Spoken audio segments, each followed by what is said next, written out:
Assalamualaikum warahmatullahi wabarakatuh. Pada pertemuan kali ini, kita akan belajar fungsi bagian 1 pada pemrograman Python.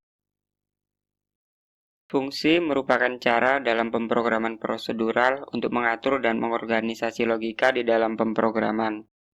Fungsi berisi blok kode program yang dapat dipanggil kapanpun ketika dibutuhkan. Fungsi dibuat untuk melakukan tugas spesifik, jadi fungsi hanya melakukan satu tugas tertentu.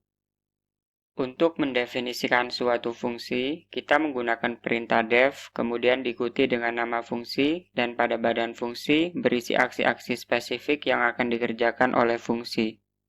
Ketika kita perlu memanggil fungsi, kita memanggil fungsi tersebut sesuai dengan namanya. Sebagai contoh, misalnya kita ingin menampilkan pesan sebagai berikut.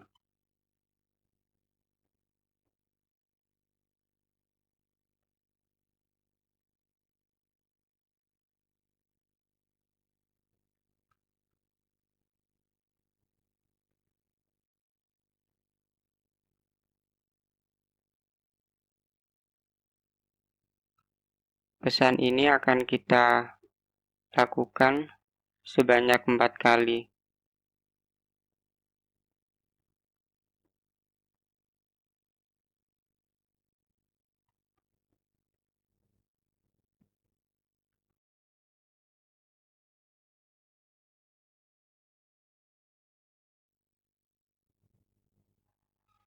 Coba kita jalankan. Hasilnya seperti ini. Pada kode shell, terdapat kode program untuk menampilkan pesan halo dunia dan garis. Ketika run shell dijalankan, kode program diinterpretasi oleh interpreter Google Colab. Hasil dari interpretasi ditampilkan pada output kode shell, sehingga pada output kode shell terdapat pesan halo dunia dan garis, masing-masing sebanyak 4 kali. Lalu bagaimana jika kita menggunakan fungsi untuk melakukan hal yang sama? Kita tidak perlu menuliskannya sebanyak 4 kali, kita hanya perlu membuat fungsi untuk menampilkan pesan dan memanggil fungsi tersebut sebanyak 4 kali. Kita buat fungsi dengan nama halo dunia. Kemudian fungsi tersebut akan menampilkan pesan.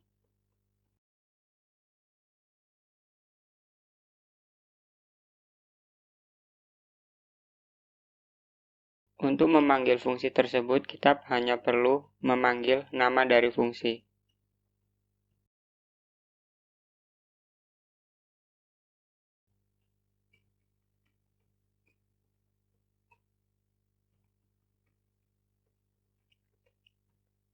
Jika kita jalankan, maka hasilnya seperti ini.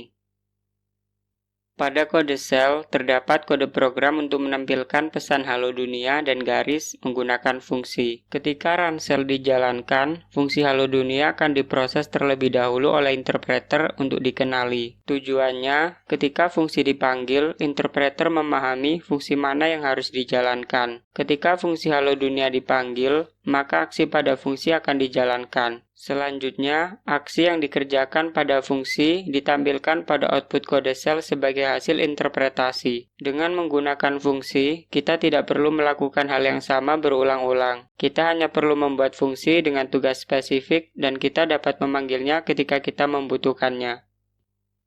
Demikian pertemuan kali ini. Untuk materi selanjutnya, kita bahas di pertemuan berikutnya. Waalaikumsalam warahmatullahi wabarakatuh.